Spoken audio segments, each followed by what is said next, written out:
All right, while everybody's continuing to find their seats and coming in from the hallway, we'll go ahead and get started with day one, session two. This session covers current industry experience with new drug LGWP propellant MDI development.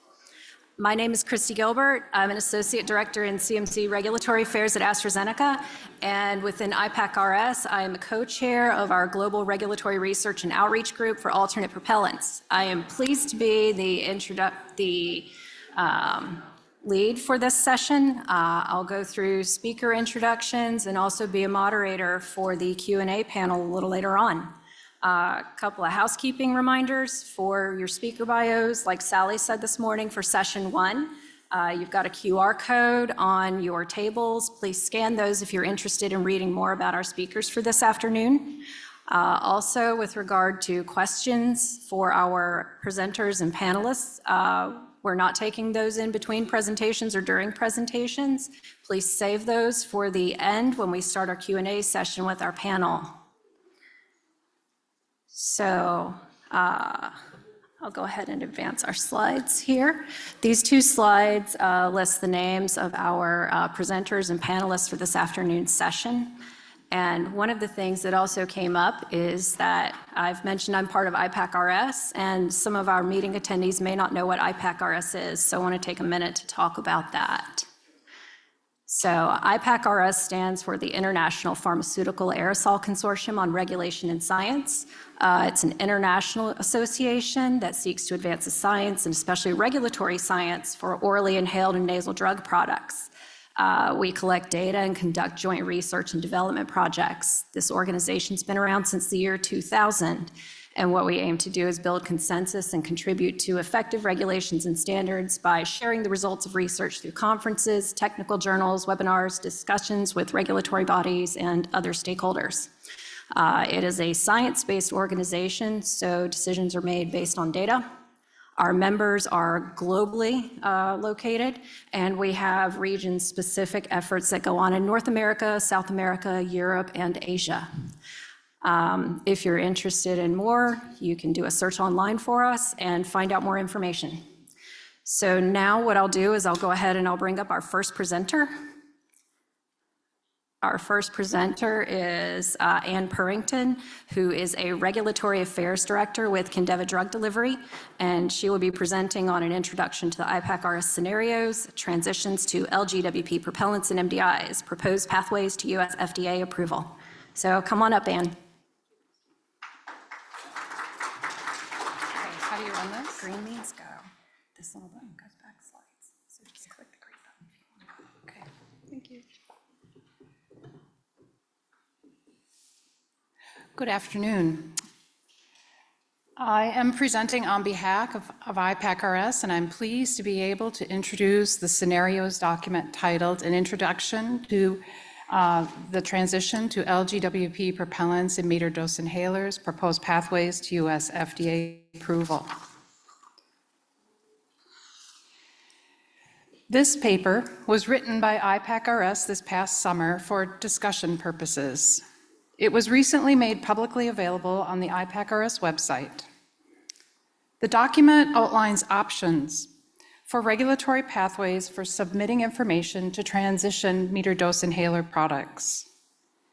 They provide considerations for potential regulatory pathways, and they are the consortium's perspective.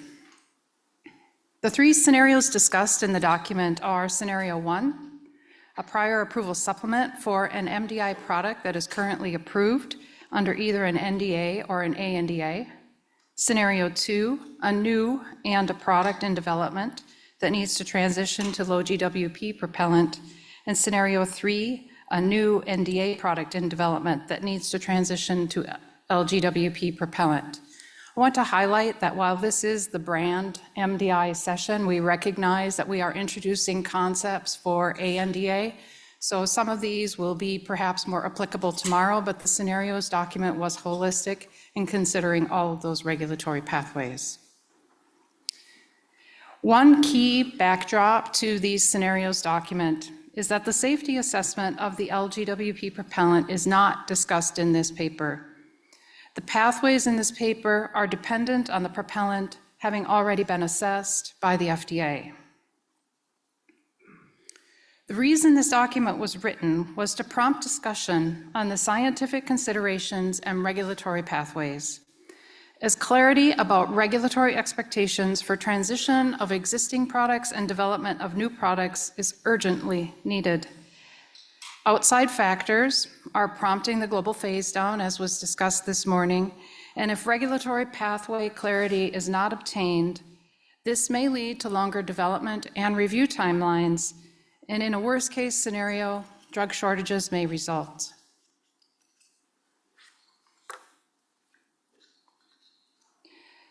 The paper presents two primary matters of consideration in the propellant switch program. The first is the physical-chemical properties of the new propellants and that they are similar to currently approved HFA propellants. The second is that the focus for the transition product is comparability of performance. Comparability of performance means adequately similar drug delivery mass of properly sized particles and droplets. There are two categories of tests that together ensure the identity, strength, quality, and performance of the MDI. The first category is the general quality tests to assure the integrity of the dosage form as described in USP 5. A subset of these, the product performance tests of delivered dose uniformity and aerodynamic particle size distribution, DDU and APSD, are described in USP 601. And they assess the delivery of the drug that may relate to the in vivo performance. DDU and APSD are the tests of focus throughout the paper. These are the tests that are the critical product performance attributes that would determine the impact of the patient changing to an LGWP propellant product. The concepts from the previous slide and the terminology used throughout the scenarios document are presented on this slide in a glossary format in order to be able to clarify and delineate aspects of the proposed comparison for the transition product. In cases of an approved product transitioning, it is proposed that in vitro comparability be considered with a self-to-self comparison, meaning the approved product is the comparator for the assessment. The critical product performance attributes of DDU and APSD are the quantifiable in vitro aspects in this comparison. Quality attributes are the CMC standards for the product, such as shot weight and API concentration, that are to be consistently met in order to support the DDU and APSD performance. The term in vivo equivalence refers to pharmacokinetic equivalence with a self-to-self comparison for the approved MDI that is transitioning. Other aspects of the scenarios include the definitions for the evolution of propellant type, commented in previous presentations this morning. With the understanding of these terms, we're now ready to discuss each of the scenarios, starting with scenario 1. Scenario 1 proposes a regulatory pathway of prior approval supplement, or PAS, to an already approved NDA or ANDA product. In order to enable this pathway, the goal is to match critical product performance attributes. These are evaluated within and across batches of pre-change and post-change product. To enable the post-change or third-generation product to match critical product performance attributes of pre-change, it is proposed a number of quality attributes may be adjusted, such as those listed on this slide. In the case of spray pattern and plume geometry, the transition product may have differences from what is currently approved. As discussed in the paper, these differences arise from the nature of the propellant itself and can also be linked to planned changes such as actuator dimensions in order to achieve critical product performance parameters sameness.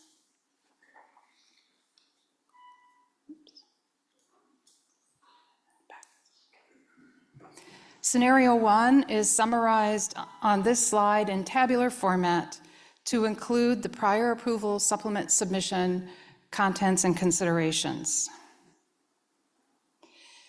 The change in propellant is an inactive ingredient change and is a CMC change to the product.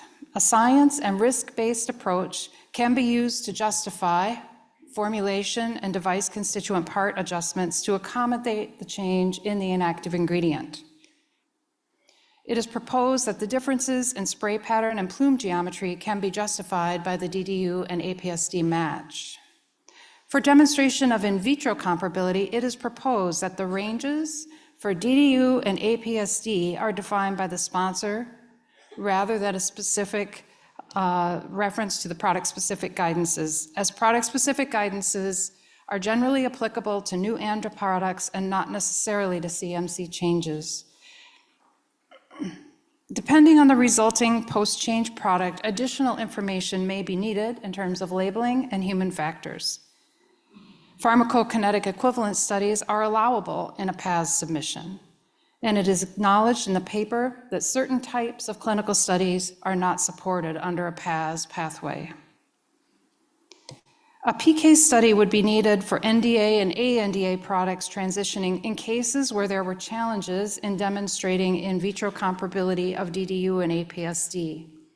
With a flow chart at the end of the paper and also at the end of this presentation that offers an illustration of this approach. To enable this pathway, it is proposed that product development meetings with FDA under existing or accelerated timeframes be provided for. In the case of scenario 1, the benefits of the PAS are multiple and they enable timely access to LGWP propellant products. Scenario 2 is summarized on this slide and reviews where a new ANDA pathway may be applicable. The ANDA pathway is utilized for a new generic, meaning the generic product that has not been previously approved under an ANDA. The new generic utilizes the LGWP propellant independent of the corresponding RLD propellant in this scenario. As with scenario 1, the goal for product development is to achieve in vitro comparability. Regarding the quality and CMC requirements, the product-specific guidances are to be followed for the new ANDA. Priming, repriming, and spray pattern plume geometry difference will need to be considered and justified. In vivo equivalence demonstration would also follow the product-specific guidances. Importantly, for a third-generation product with a second-generation propellant RLD, there are frameworks and regulation that allow for a Q1 difference in a generic inhalation product. From an access to generics and timing perspective, it is important that the LGWP propellant ANDA be allowed to reference the HFA RLDs. And in order to enable this scenario, GDUFA meetings with FDA with possible shortened timeframes may be impactful to the development timeframe. As noted in the constraints for success, flexibility and timeliness in the designation of reference standards is needed in order to enable this pathway. And briefly, for scenario 3, the paper discusses the case for an NDA product that started development with a second-generation propellant and switched to a third-generation propellant during development. Examples of changes and phase of development where the change occurred are itemized in the paper. The framework to identify information gaps and define a bridging strategy to earlier development studies is also touched upon in the paper. I'm not going into those specific details at this particular presentation, as each bridging strategy will be defined by the individual sponsor based on their knowledge and their data packages.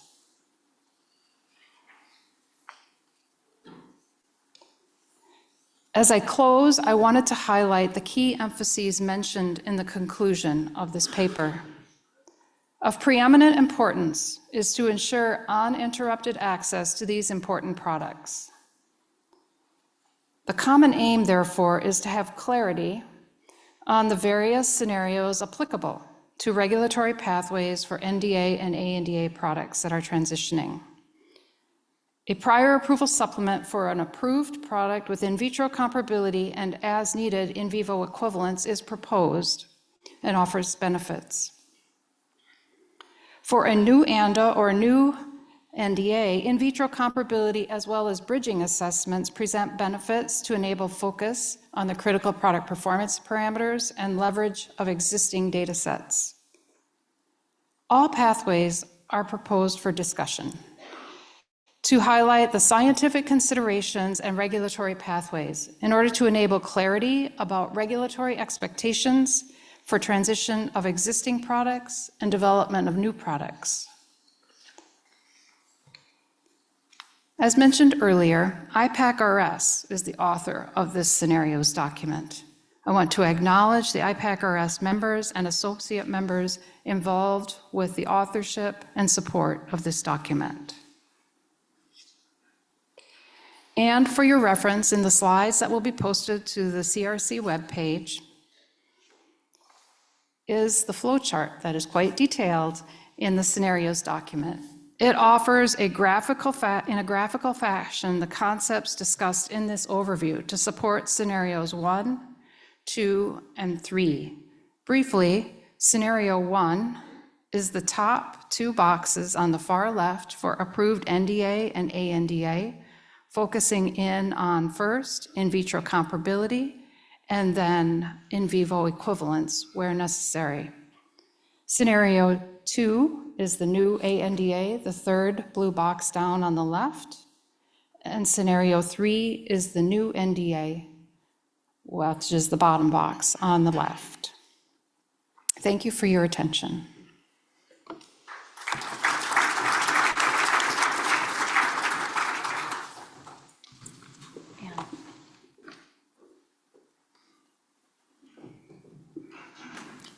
All right, thank you, Anne. Our next presentation will be a joint presentation. This will be led by Rick Lostritto, who is a consultant with Lostritto Consulting, and Helen Strickland, who is a senior statistical consultant in manufacturing science and technology with GSK. This is statistical considerations for the in vitro comparisons of critical product performance attributes for an approved MDI product transitioning to an LGWP propellant.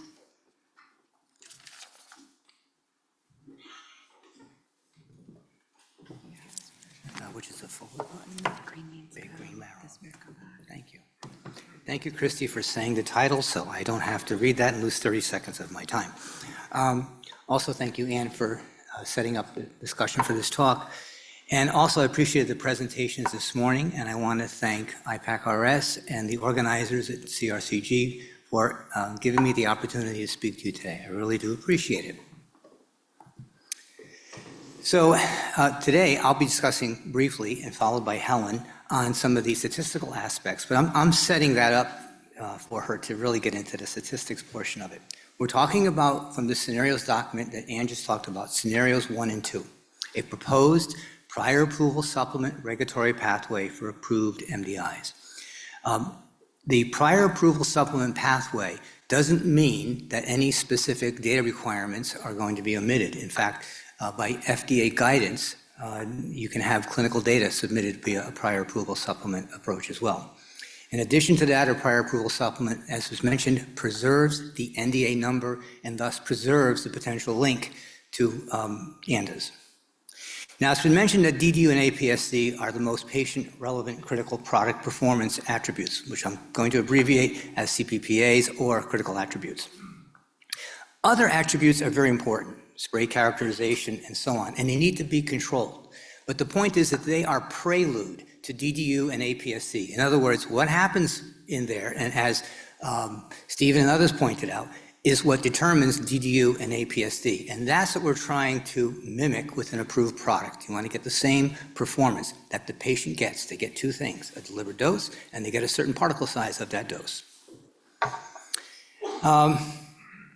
And I'm applying this model, case 1, scenario 1 and scenario 2, to talk about NDAs and ANDAs because in this regard, a propellant transition for an approved product, they are essentially in the same boat. And there is a doctrine referred to as similarly situated situations being treated similarly. And I didn't do an alliteration for humor. That is actually the legal term of art that's used that FDA tries to follow. It's actually got a very strong legal basis in case law as well. I'm not going to talk about this, except the points in the dark print. A lot of discussion this morning came around strength. So it's going to be almost impossible to have the same strength by weight or volume. Let's get over that, okay? For example, I have 2 brands of ibuprofen tablets in my hand. Each tablet contains 200 milligrams of ibuprofen, but these tablets have a different weight and a different volume than these tablets, and we don't care. We care about how much is in each tablet. It's the same thing here. Let's get over the fact that minor changes in concentration by mass or volume of the API simply don't matter. What matters, and if you look at the labeling, it's micrograms per actuation, not per milligram, not per milliliter. So the labeling order reflects that. That's what I want to say about that. So let's keep that in mind as we go forward.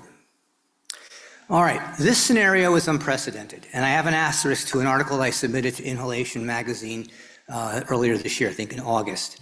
In addition to being an excellent cure for insomnia, it is a well-referenced argument for why the prior approval supplement pathway is the way to go. Also, what will happen inevitably to the generic program if NDAs are required for all products that undergo a new propellant scenario change. There is no reverse engineering or copying. You're not making a generic to your own product. There's no luck of the draw to limited RLD batches, and anybody who formulates generics knows exactly what I'm talking about. The generic paradigm assumes that the end applicant has very limited knowledge of the RLD product. That's not the case here. Not only do you have knowledge of your product that you've released and stability data, you have, as we'll talk about later, as Helen will talk about, transformational data across multiple batches over many years of how your product trends and behaves. Safety, efficacy, and quality have already been established. That's not true for a generic product. You're not creating a new MDI from the ground up. So current regulatory constructs simply do not fit this scenario.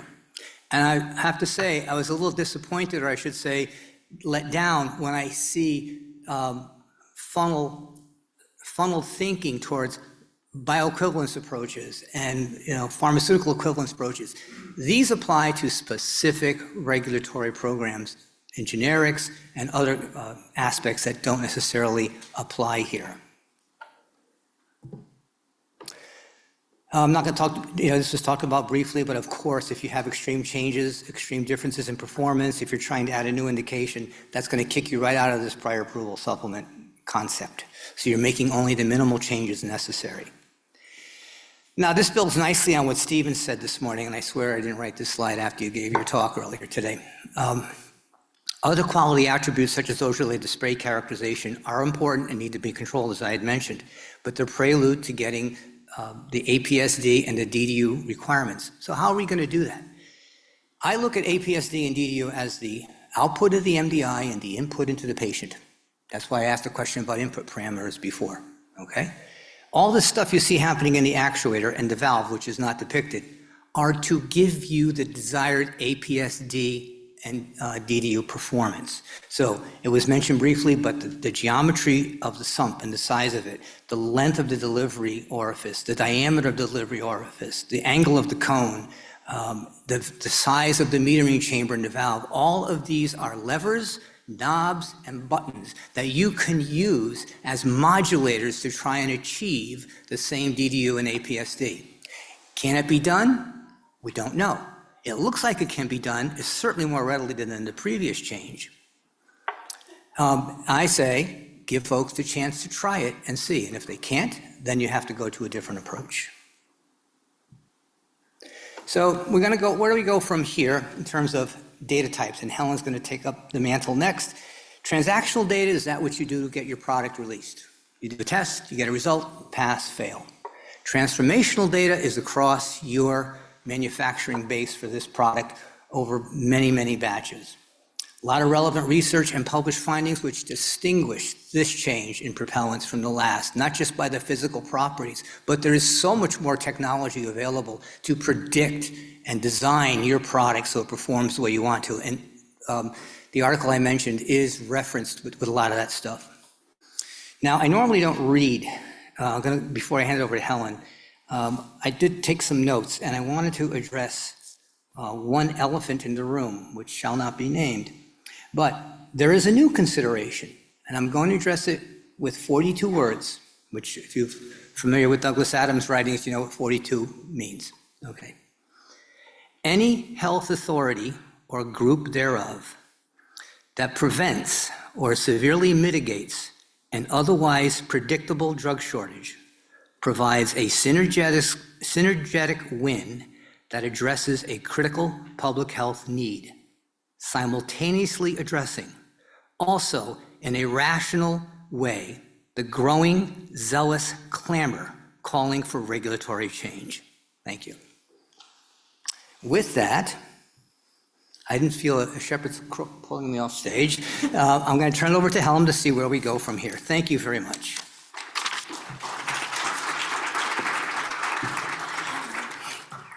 Okay. This green advances. Okay. Get my bearings here for a moment. So I'm Helen Strickland. I'm a senior statistical consultant for GSK for 32 years, and I have been working at the inhalation manufacturing side, the post-approval, for 32 years. And then over that time, I've seen a lot of changes, but one of the things is understanding how to use the statistics and what data you have generated, post-approval as well as prior approval. But so one of the things in talking with Rick, and when we started this, you've got a listing here of some explicit regulatory meaning or terminology that conjures up images of what you are trying to do from not necessarily a statistical perspective, but through a therapeutic or pharmaceutical, things of that nature. I have listed on the bottom, you have the statistical methods for demonstrating bioequivalence. And there are a lot of articles over the years that have been written on different statistical approaches for demonstrating bioequivalence, but one that you'll see most of in the product-specific guidances is the population bioequivalence. And just speaking of for IPAC-RS, they've done a lot of, we've written a lot of articles examining the population bioequivalence statistic, the average bioequivalence, median mass modified chi-square. That's a mouthful. So, so we just want to kind of throw out, is it really bioequivalence, or when we look at what data we have? So I'm going to go to one of the things, statistics doesn't really care so much about whether you're saying bioequivalence or in vitro equivalence. Your statistical methodology is how is what statistic are you going to use? What analytical performance parameter, critical product performance parameter are you going to compare? And so you're going to use these terms like the statistical intervals, your data distributions, and your acceptance criteria. Those are all statistical aspects that probably cut across all of whether you're doing bioequivalence, in vitro, in vivo. It's just the way you design the study and collect it. But the acceptance criteria is dependent upon also what you have defined as a meaningful difference, if we're thinking equivalence terms.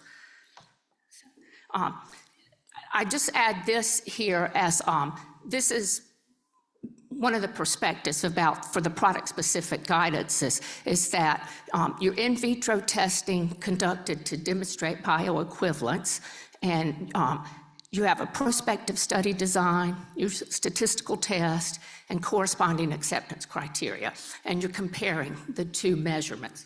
Am I getting feedback? Okay, all right. All right. So this scenario is perhaps not reflective of when you're going from a post-approval change, from a manufacturing and post-approval change of the same drug product.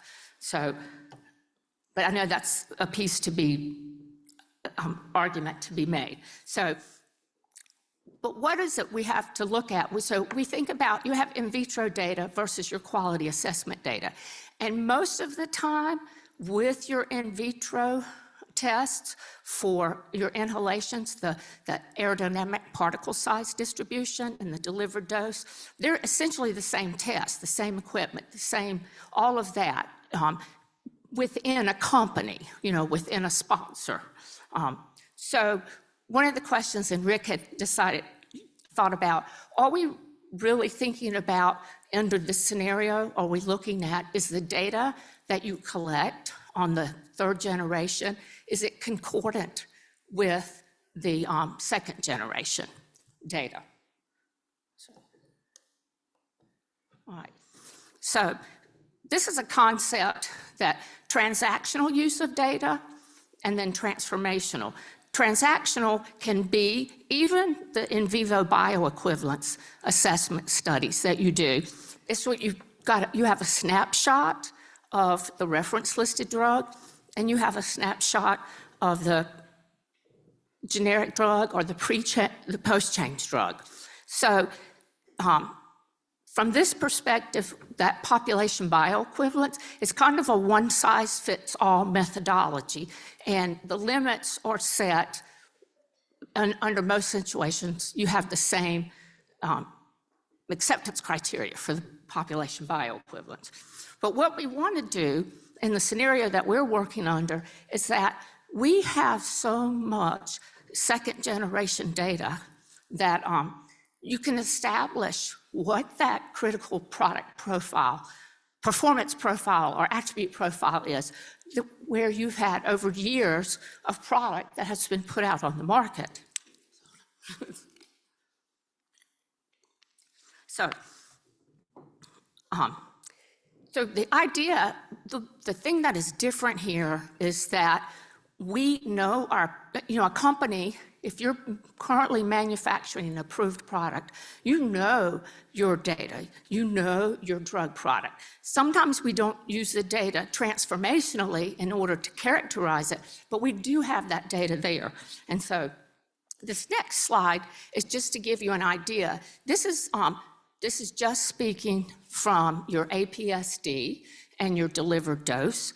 And so typically you would generate this kind of data. You'll have beginning, if you look at the product-specific guidances, you may do beginning of canister, middle of canister, and end of canister for delivered dose. And then even though you may only do the statistical equivalence piece on the mean delivered content or on the impactor size mass for the APSD, you have all of this data that you can say, this is the characteristics of the property of the product that you've been putting on the market, and that you now know so much more about since you've been in, since it was approved.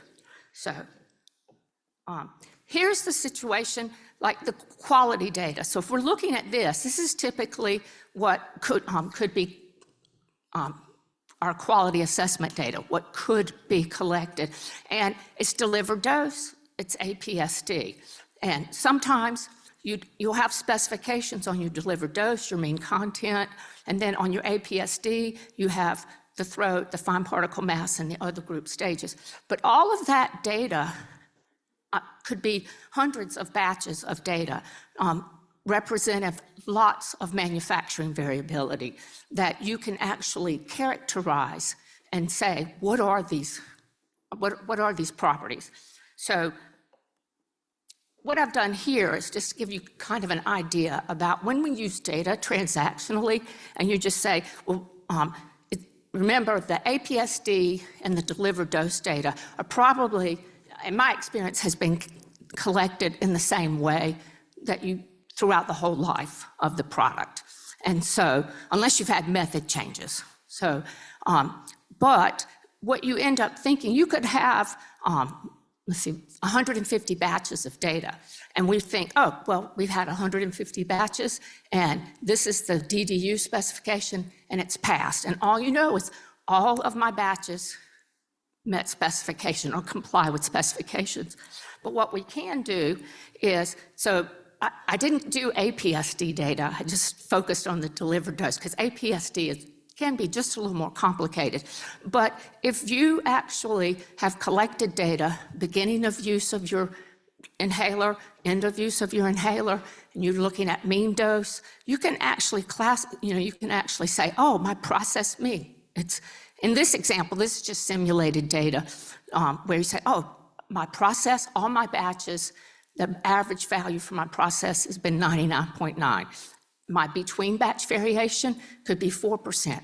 You're within batch. And then you might have some differences between your beginning of use and end of use, or you may not. But you can then take the statistics and characterize those populations and say, oh, well, what have I been putting out on the market?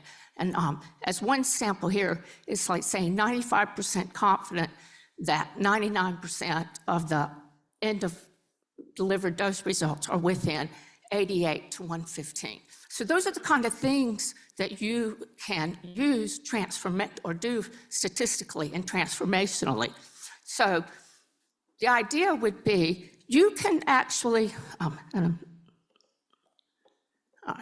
this is at the conclusion, but one of the things is that you can actually compare the performance of your third generation. And even though that's still going to be a snapshot, you can get an idea about all the variability and the manufacturing variability and all the things that you are going to see in there. So the statistical piece, let's see, I'm going to go forward one. I have put in a list of, this is just a small subset of articles that have been written about the issues and considerations for inhalation comparisons and in vitro equivalence. So it's important to, as you're thinking about what you're doing or how you're conducting, you have to understand how the statistics also work. But I'm gonna go back and I'm gonna let Rick give a closure. Oh, okay. We're a team. Yeah. So she's the target for the fruit you throw. So in conclusion, I'll say before I read these, this propellant transition for approved products can go essentially one of two ways. It can go smoothly with a minimal disruption in patient therapy and minimal incursion of drug shortages. Or you can see product withdrawals, some of which were mentioned by Sally based on the previous transition. You can have drug shortages based on lack of generics having support for an RLD. And you can have delays in therapy and loss of therapeutic options. So I personally think the prior approval supplement pathway, along with a number of other considerations, is a fundamental pillar in hoping that we have a smoother transition.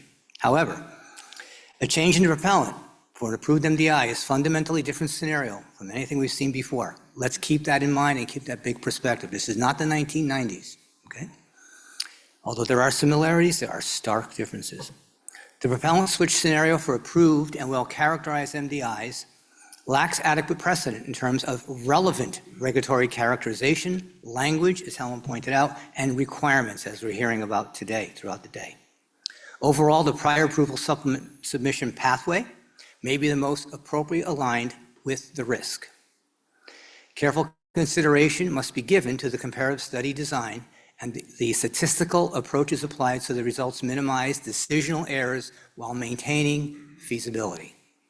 Thank you. Thank you.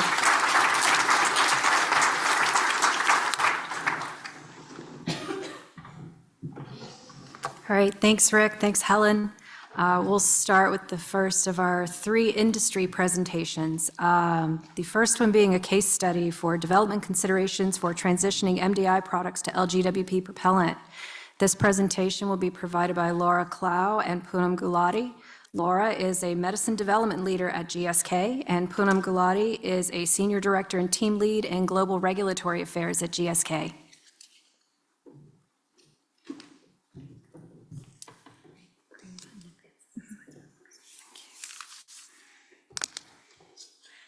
Good afternoon, everyone, and thank you for the opportunity to talk to you today. This is a great chance for us all to collaborate and mine the collective experience of industry, regulators, and policymakers to address some of the challenges that face this field of medicine development. So using GSK's experience in developing our first low-carbon MDI, Poonam and I are going to share with you some of the challenges we've faced to date and some of the open questions we still have that we hope to resolve with you today. We're going to discuss the following topics with you. First of all, we'll share what challenges we've faced in developing our specific low-carbon MDI, and then we'll deep dive a little bit into how we can be more efficient in respect of development programs, so in vitro, clinical and non-clinical data, and then we'll take a close look at where we are from a regulatory perspective.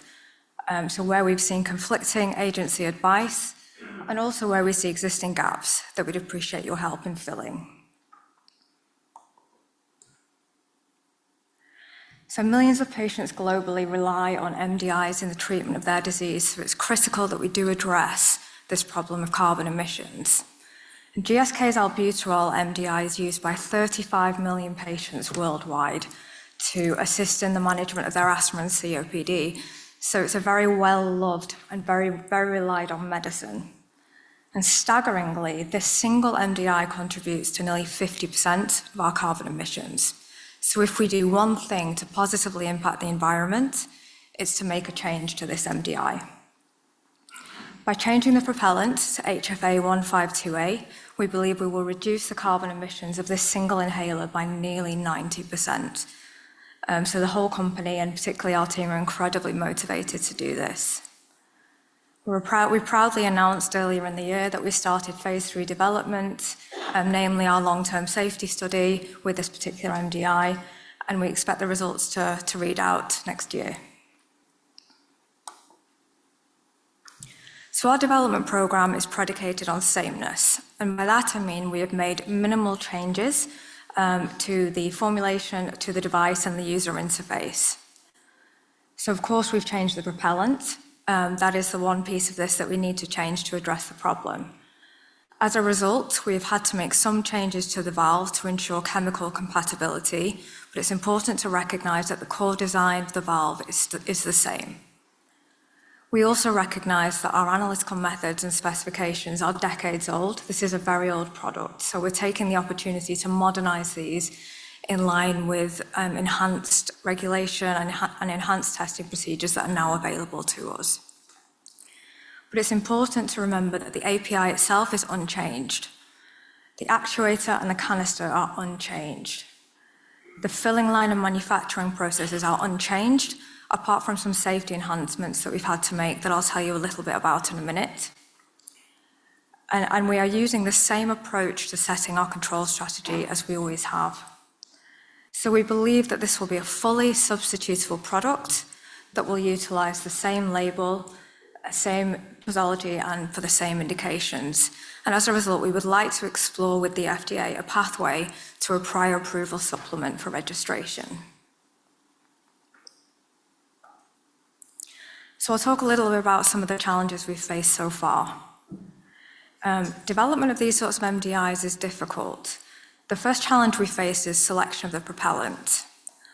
We use a data-driven approach here, and we assessed both of the new technology propellants in preclinical development, both alone and with a combination of excipients, and made our choice based on what we believe is the most chemically compatible, so therefore giving us a stable product, the propellant that will enable a robust manufacturing process to be developed, and of course, the the propellant we believe will deliver the most comparable data in terms of safety and efficacy.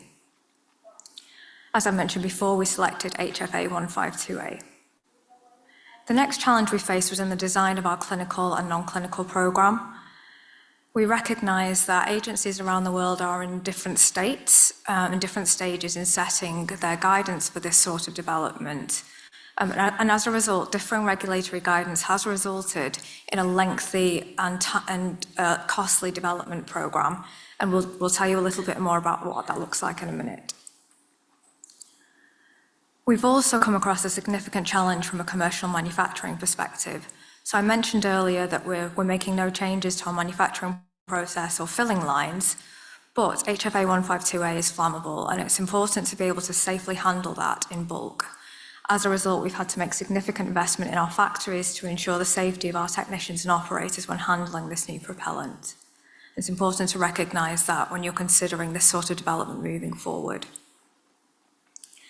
And a further consideration is the cost of goods. We recognize that different propellant costs will impact the cost of goods, and that should not be forgotten. So to summarize, it's scientifically possible to develop these sorts of MDIs. However, it is important that given there are different stages of regulatory guidance available, it's costly, and a significant investment of time and money is required to develop these sorts of low-carbon MDIs. So with that, I'll hand over to Poonam, who will take a deep dive into the regulatory aspects.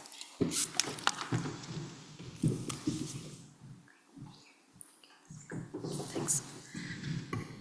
Good afternoon, everyone. I hope you can hear me clearly. So I'm going to focus on some differences that GSK has noted in health authority feedback regarding salbutamol MDI transition to HFA 152A, reviewed in context of available regulatory guidance to highlight areas that require further clarity and guidance. And of course, we've heard some further additional insights from FDA this morning, so taking that in mind, I'll try and incorporate some of that in the content that I have today. Oops, I haven't moved my slide. So overall, there appears to be general concordance that the change in propellant requires assessment across the following three aspects. One, the safety and tolerance of the propellant itself. Two, the impact of the formulation changes from a quality perspective. And third, the clinical implications of the local and systemic exposure of the active substance. However, there are some discrepancies in terms of how that approach and how it's having a significant impact. So the EMA feedback to GSK to date has so far been consistent with their Q&A document, which we've heard a bit about this morning, which provides a clear framework for industry regarding the quality, non-clinical and clinical data requirements for replacing propellants in MDIs. And GSK has received specific guidance on the clinical studies required to establish the safety of the new propellant, together with a stepwise approach from CHMP's Orally Inhaled Products Guideline, OIP guideline, to demonstrate therapeutic equivalence between test product reformulated with a new propellant versus the reference product as it is. And this is depicted here on the right-hand side of the slide. I'm sure we're all familiar with the stepwise approach here, which is step 1, in vitro equivalence, step 2, PK bioequivalence, and step 3, PD, although accepting that EMA very much recommend against step 3 in this case. So although there is no parallel FDA guidance currently available specifically for propellant changes, FDA do refer to their product-specific guidances, as we've heard this morning, which lay out very clearly the studies required to demonstrate equivalence between test and reference products. However, across the PSGs, as there is a Q1 qualitative and potentially Q2 difference in an inactive ingredients formulation due to the propellant change, option 2 appears to consistently apply, such that in vitro studies plus in vivo PK bioequivalence studies plus 1 PD or the comparative clinical endpoint study is required. And this is where this diverges from the EMA approach described above on the right-hand side. So other differences observed were for CMC, where FDA require clinical trials to be conducted using the to-be-marketed or commercial scale product, And similarly, there were also some additional requirements for non-clinical data from the manufacturer perspective, propellant manufacturer perspective. And finally, the regulatory pathway to approval, again, we've heard a bit about it today already. Whereas a type 2 variation is acceptable for EU filing for an approved product, there is an ongoing debate as to whether the prior approval supplement or the NDA pathway is applicable for propellant changes. And the overall impact of each of these factors is delays to the US transition to low GWP propellants for MDIs. And we're going to unpick this a bit further in the next few slides. So what are some of the challenges faced, and where is further agency alignment is required? Now, we've already heard some additional insights from FDA this morning, so some of these I will incorporate, as I mentioned, as we go on. So in terms of expediting the US transition, FDA require pilot-scale drug product representative batches, to be marketed commercial scale product in clinical trials rather than the pilot-scale representative batches, which of course is costly in terms of time for delaying the initiation of clinical trials, or potentially also additional clinical studies required for bridging to that aspect. The second point there also refers to, I guess the question is, inquiring if FDA will continue to refer to their product-specific guidances to guide propellant transition, or is there scope for agency alignment and harmonization, specifically with regards to the requirement for pharmacodynamic or the clinical endpoint studies per the product-specific guidances currently versus what the EMA Q&A document stipulates. And also, of course, there's opportunity to incorporate learnings from the ongoing initial low global warming propellant transition programs that are now going in progress, and as we gain experience with them as they come through approvals. Which leads into the questions in the middle block that seek to understand FDA's position on safety data requirements for subsequent development programs transitioning to the new propellants. So again, we heard about this morning and some insights. So once the safety of a new propellant has been fully characterized and established at industry level, whether in an improved MDI or published data, could safety data requirements for subsequent registration packages be shared or streamlined for efficiency, and also bearing in mind to avoid the unnecessary burden on patients in conducting duplicative clinical trials. And finally, FDA's view on pediatric requirements was unclear prior to today, and it was reassuring to hear that there is an aspiration to, that there will be an opportunity to extrapolate adult data to children and adolescents, and if therapeutic equivalence is confirmed, that the same label age limit would apply. So I think that's a really positive thing that we've heard today. Right, I'm just trying to move this. Yep. There are also some wider implications during this transition that need to be considered. So we briefly touched upon the first point regarding regulatory pathway and which pathway is applicable to products already approved under NDA and transitioning to the new third generation propellants. According to FDA guidance referenced in the slide, neither 505(b)(1) or 505(b)(2) appear to be applicable, and the prior approval supplement pathway appears to be the most relevant, which is by definition a major post-approval change to an existing NDA, i.e. a CMC change. So this is also aligned, as we've heard, with the IPAC-RS approach this morning. In terms of transition and phase down, pending approval, GSK's low global warming propellant, albuterol MDI, is intended to fully substitute our current albuterol MDI to meet F-gas phase down requirements. And this is a meticulous exercise to achieve efficient transition whilst continuing supply for patients at the large scale that we are dealing with, and in continuing to meet our existing current global demand. And there are actually other additional, more holistic considerations that also need to be taken into account for transition of rescue MDIs, where a significant proportion of global demand is met by generics, which I know is the topic for tomorrow. But importantly, removal of current MDIs is actually governed by the availability also of alternative MDIs in order to avoid drug shortages as we go forward through transition. So furthermore, as generics with both the new propellants emerge into the market and transition into the market, We also need to think about interchangeability between different propellant-based SABA MDIs from the patient perspective. So what does that look like? And again, it's some consideration for tomorrow. And finally, I hope this case study has been a useful reflection of GSK's development experience, together with some insights on future considerations to help ensure sustainable and continued access for patients to these important medicines. Thank you for your attention.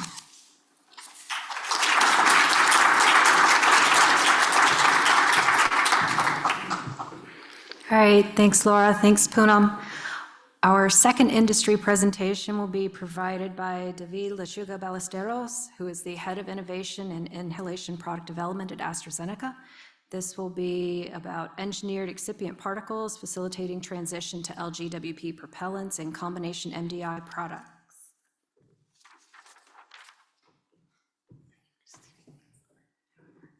As Christy mentioned, my name is David Lechuga-Ballesteros, and to make it easy for you, I go by David Lechuga-Ballesteros. So,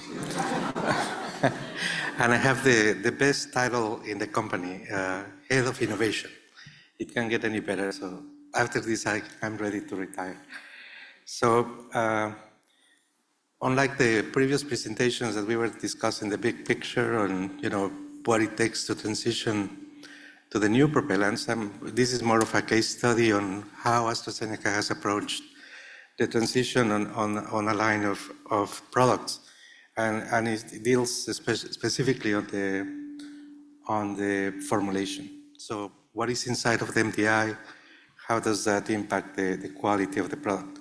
So the manufacturing of MDIs is actually a simple operation. The propellant is liquid under pressure, and the excipients are added, the APIs are added, and depending on the properties of the propellant and the APIs, it may be a solution or a suspension, or we add some excipients on purpose, co-solvents or surfactants, to promote the solubilization of the APIs.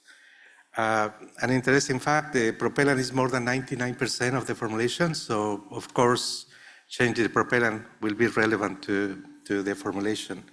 And as we've been discussing earlier, the different formulation components will impact the different APIs. The contact of the API solution or suspension with the device components will also be a challenge. And we are now in the third wave of next generation propellants. So this is a more detailed list on what is the challenges when we are making a suspension PMDI or a solution PMDI. In the case of suspensions, which is my presentation, there is added controls on the API size, the morphology, amorphous content, etc., that you don't have to deal with when making a solution. So there is a bit of more a complication, if you will, in making a suspension. Since the transition from CFCs to HFA, it's been quite a while now, and a lot of products have been developed successfully, and also on the academic side of things, learned quite a bit. There are some publications out there that we can actually predict the particle size distribution based on first principles on propellant properties, statistical simulation of the number of particles, assuming the size of the crystals, or if it's a solution, how many particles go into the droplet, or etc., right? And we can actually predict the aerodynamic size distribution. And more recently, we have also gained some understanding on the environmental effects on the droplet size. As you know, the propellant is evaporating, it's an endothermic process. The temperature down the droplet actually drops sub-zero temperature, and water condensates on the propellant. And that actually has an impact on the droplet size. So same MDI at 0% RH, same MDI at 80% RH, have different droplet size distribution. How does that impact the performance? Those are the things that we are interested in. When it comes to a solution MDI, every droplet coming out of the MDI will contain all the substances, dissolved APIs, dissolved in the droplet, right? So as we capture the droplets, we expect the same aerodynamic size distribution for each of the components, as is shown here, for comparing the single component, the dual component, or the triple component of this triple combination, ipratropium, formoterol, and budesonide. And you can actually see that the distribution of each of the components is the same. And it makes sense because they all come dissolved in the droplet, right? And this is a good advantage of the solution MDI. When it comes to suspensions, it's a little different. We have the micronized crystals. They have to be micronized to a certain size, and that's going to be important to control. Different sizes may lead to different properties of the suspension. To make a suspension stable, we need to add surfactants or polymers to stabilize the suspension, right? And even when we do stabilize it, you can see here that after some time, even a good suspension partitions eventually. So, but as long as you have a good 5-10 seconds when the patient is shaking and dosing, that's a good suspension. Some other approaches that have been published in the literature, to my knowledge, there is no product based on this concept, but it's a very good concept where lactose was high pressure homogenized in the propellant, right? And you can see there the submicron lactose particles that are formed, to which then the micronized drug is added. And you can see on the comparison, actually I can point on this way. On the comparison here, the API only, no excipients, you can see the shot, every shot has a little bit of a difference in the delivered dose, and some are very, very different actually. When it's in the presence of the submicron lactose, you can see that the performance gets quite uniform. So this seems to be a very good concept, but again, there is no product based on this technology. Another technology that I want to discuss more in detail is the use of engineered particles to make a suspension, trying to achieve the same effect, right? So in this case, by engineered particles, we mean that we make particles with the desired properties, with the desired aerodynamic properties, density and size. And in this case, the drug is solubilized in the water, and this is an emulsion. So every particle will contain the exact right amount that was in solution. In this concept, there is an oil phase that has a higher point than water. So water evaporates first, makes a nice particle, and in the second stage of evaporation, the oil phase boils out and makes these perforated particles. When they are suspended in propellant, they make a very stable suspension. These are some examples of chromoline-based pulmosphere product, very stable suspension. These are actual pictures of the particles. And you can see here API only versus the pulmosphere is very different suspension stability. And that's reflected in the performance, right? The different devices, different container closure systems, and the performance is the same for these engineered particles. And published data out there, you can see there is, when comparing the API only to the pulmosphere MDI, we have two examples here. The MMAD and the fine particle fraction are very similar. They are API independent. They depend more on the engineered particles. So all in all, a very good concept, good suspension technology. However, there is no product out there based on this technology.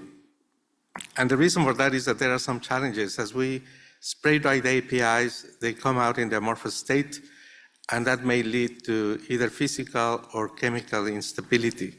And so the data I have shown you is for freshly made formulations, but if you put it all in the oven, wait for it to perform the same, it doesn't, right? So again, there is no products based on this technology. But actually, a follow-up on that technology is this, what I'm going to show you here. So we were observing the crystallization of one API, the chemical instability of another. And the question was here, what if we take the API out of the particles? We just make these blank particles, excipient particles only, and we add the micronized crystals. And this is what we did. If you compare a crystal-only formulation, you can see they settle at the bottom. When they are combined with the particles, there is an association. You see no crystals at the bottom. They are all forming these ensembles of particles, non-specific interactions happening between the crystals and the porous particles. And this is an actuated particle coming out of the MDI, and you can see how the particles associate with the API crystals.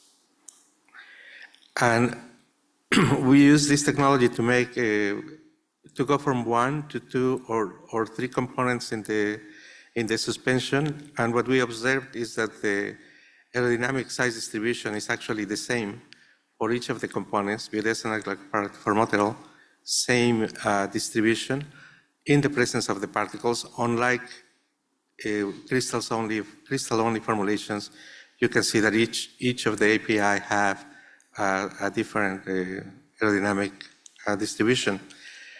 And again, the suspension stability is much improved in the presence of the particles. So here we have a little bit more of what I was just saying. This is glycopyrrolate only with particles, glycopyrrolate and formoterol with particles, and glycopyrrolate, formoterol, mometazone with particles. And this is the aerodynamic particle size distribution for glycopyrrolate in each of the MDIs, mono, dual, and triple combination. You can see that the distribution is exactly the same as if it was a solution product, right? Remember, this is a suspension, looks very much like a solution. And the delivered dose is very consistent regardless of the number of APIs in the different MDI products. So the presence of these porous particles actually controls the robustness of these formulations. On the left-hand side, you have a crystal-only suspension, API-only suspension, with 2 different sizes, 1.2 and 2.2.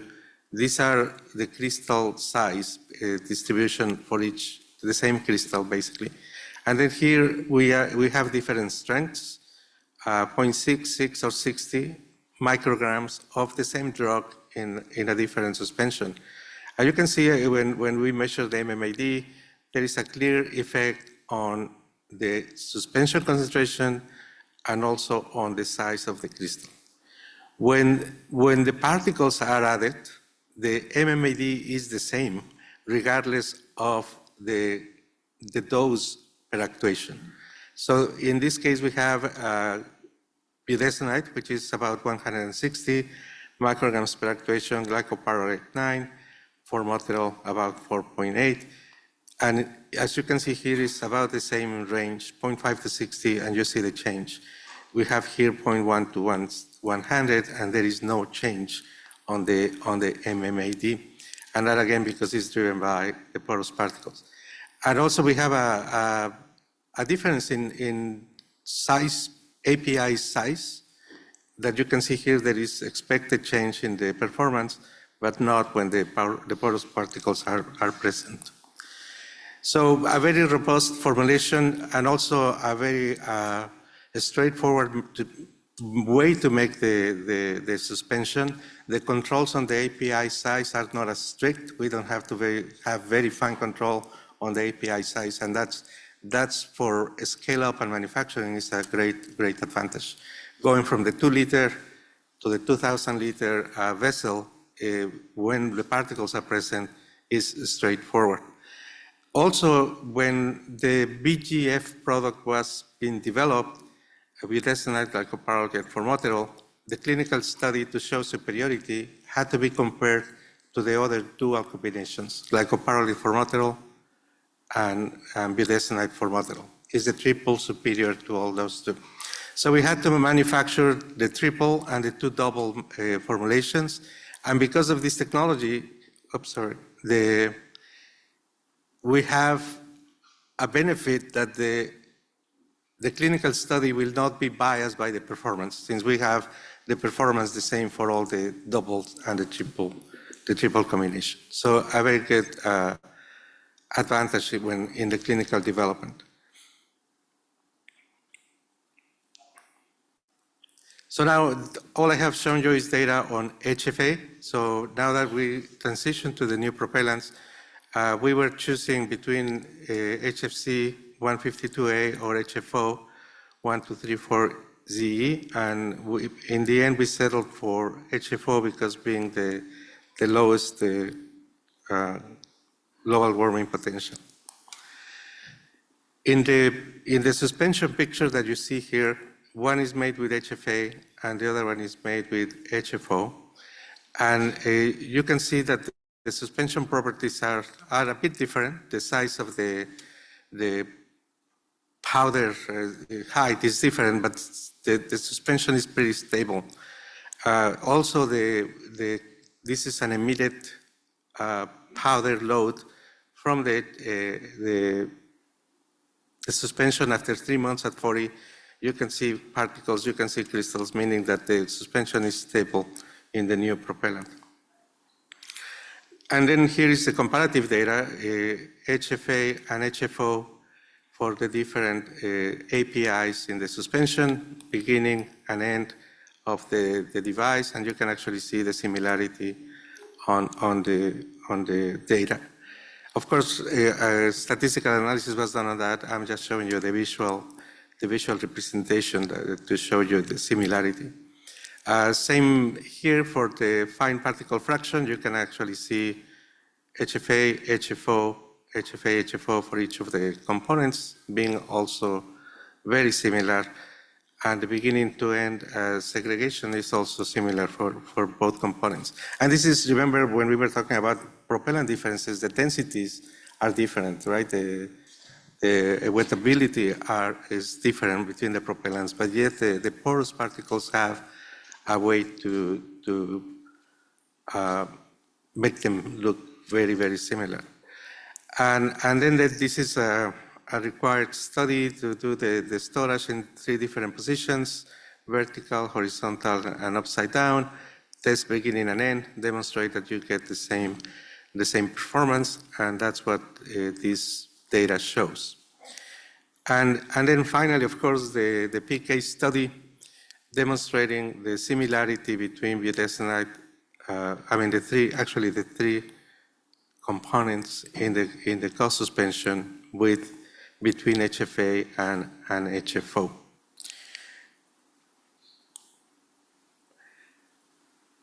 A little bit of what we were discussing earlier this morning on how lengthy this is and how expensive it is, and this is I don't have dollar figures here, but I do have the timeline. We started this way back then in 2016 when we were buying propellants from Sigma and trying to test them for our formulation. Then after we figured that there was some good feasibility, technical feasibility done, there was an agreement with Honeywell to develop HFO. That was back in 2018. And since then, the preclinical testing happened, the formulation development, ICH batches, etc. And then in 2022, the partnership between AstraZeneca and Honeywell was announced. And just September this year, we announced the end of phase 3 for breast 3 NGP. And just a week ago, the announcement was that the European agency has accepted our application. So by next year, hopefully, we will have the first approved NGP product. So this is my conclusion. These engineered particles have a way to make the transition straightforward. And again, the carbon footprint is going to be significantly reduced. So we are there. And just a reminder that it's not easy being green, and it's also very expensive. Thank you for your attention.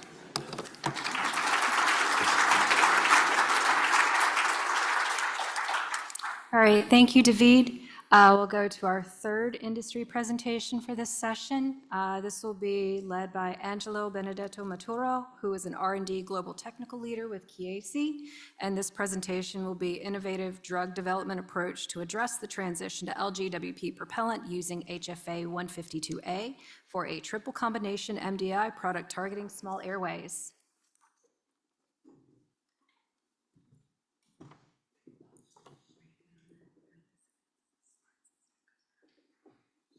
Good afternoon, everyone. Thank you for the kind introduction. So I'm talking about a different case study with respect to what we just listened from David. We talk about triple combination solution, PMDI, and we propose an innovative drug development approach to address this transition. Starting to analyze the scope of this transition, which is the aim of this transition. For sure, patient first, patient needs. According, in fact, to GINA, a gold guidance, it's crucial to choose the best medication for the patient, focusing on reduce exacerbations and improve the symptoms. One size does not fit all. It means that no one single device is possible to use for the patient. But also keep in mind that the greenest inhaler is one that the patient can and will use correctly and effectively. And the greenest patient is one whose respiratory condition is well controlled. Second point, the planet. We estimated with this transition using HFA 152 provided by Cura, we're able to reduce by 90% carbon footprint. I think in today's world, sustainability is no longer a buzzword, it's a necessity. And as we grapple with the climate change, ethical behavior, social responsibility, business needs to embrace this practice. Climate change is not, again, a buzzword. In fact, if you read recently from the COPD guidance, climate change is included in the guidance, and it was highlighted that climate change should be considered as condition that worsens the COPD control. Last but not least, innovation. We need to continue to innovate. We need to continue to invest in PMDI and DPI that are very well-known technology that works to treat asthma and COPD disease. The switch to new propellant is a straightforward process. We listen a lot about formulation. For sure, is one step. We need to ensure that the particles are defined characteristic, similar characteristic on the product with the second generation of propellant in order to prove that the same amount of drugs achieve the lungs. But we talk about PMDI, so it's a combination product, and so it's also important to analyze the device, user interface, as well also regional deposition, dissolution, absorption. Luckily today we have available a lot of tools that for sure can help industry to accelerate this reformulation work. Although it's quite old, I think this picture captures very well what happens when the patient takes the medication. So we know that only certain particles can achieve the target. All these steps should be investigated. So deposition, dissolution, clearance, absorption, and so on, to define, to prove that, again, the same amount of drug achieve the target. Chiesi lead this transition using an innovative drug development approach. We start to analyze the physical properties of the two propellant, so the propellant HFA 152 and the current propellant that we use in our current formulation. Then we use a Modulite, that is a brand technology in silico mathematical model that is able to predict the aerosol behavior. So this technology is able to predict the fine particle fraction, MMAD, that for the people, the technical people that are in the room, for sure, they know that are the key parameter to define the characteristic of APSD profile. And we use this law to redesign our formulation. Then we verify our hypothesis using a realistic APSD. This is a new tool, relatively new, that was also included by FDA in several product-specific guidance issued this year. At the end, we corroborate our hypothesis and confirm our reformulation using standard compendial method, so APSD, delivered dose, and as well also the shape of the aerosol. Let's go deeper in detail about the storytelling and the drug development that we use in this reformulation work. As said, we start to analyze these two compounds that this morning we listened that are very similarity, but also differences. We talked this morning about density. Is one of difference between the two propellant, also vapor pressure, as well also the affinity on the water. These characteristics are included in the revised modulite, and we use this technology to predict the APSD profile. The question now is, which are the factors that impact this mathematical law?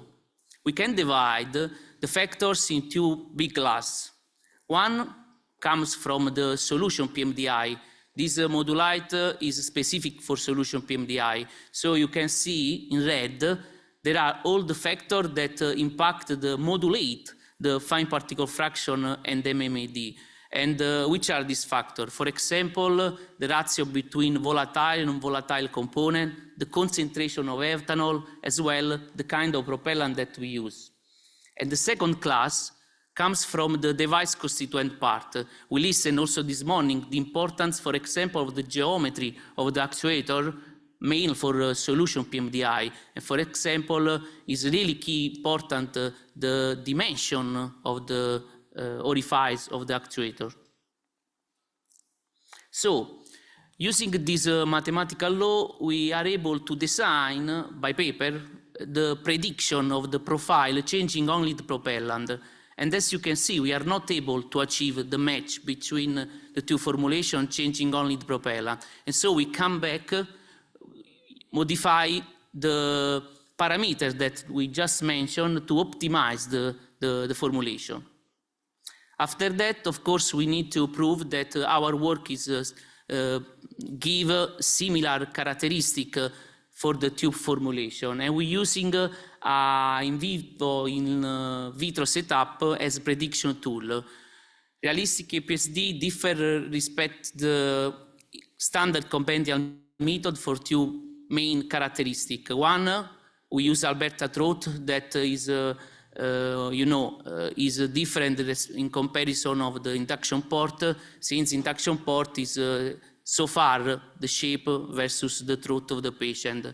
And the second modification, we use really flow profile. No patient take medication at fixed volume. So as you can see on the right, we use three different flow profile, strong, medium, and weak, and we studied this, we performed this study, with and without the spacer. So these are the variables that we study, so also the strength, different analysis, and of course the tube formulation with the tube propellant. We use the optimal design, and let's see the result in the next slide. So to analyze the in vitro result of the realistic APSD, we use a multilinear regression, since we would like to know the coefficient of each variable, so the effect on each variable, but also the interaction between the variables. As endpoint, we choose the total lung dose, the fine particle dose, and extra fine particle dose. I not mentioned, but I think it's important to remember, because maybe it's not familiar, Chiesi product. Chiesi product are solution PMDI that are extra fine formulation. We would like to perform a seamless transition, so we need to keep the same characteristic of the product with HFA 134. So look at the graphs, you can see in red is reported the coefficients for each variable, in green the interaction. And as you can see, one variable is statistical relevant, the variable x2, the effect of the spacer. So it means that when we use the spacer, we observe a reduction of total lung dose and an increase of fine particle dose at extra fine.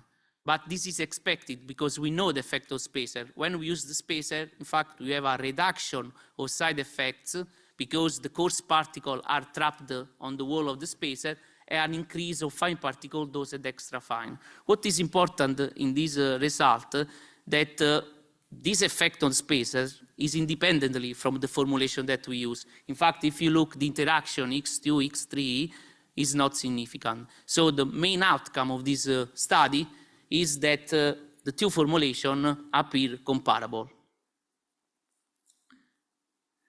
Then, of course, we use also standard conventional method, and so we prove after this preliminary good result the comparison between the two formulations in HFA 134 and 152A using standard conventional method that we just mentioned, deliver dose and also APSD.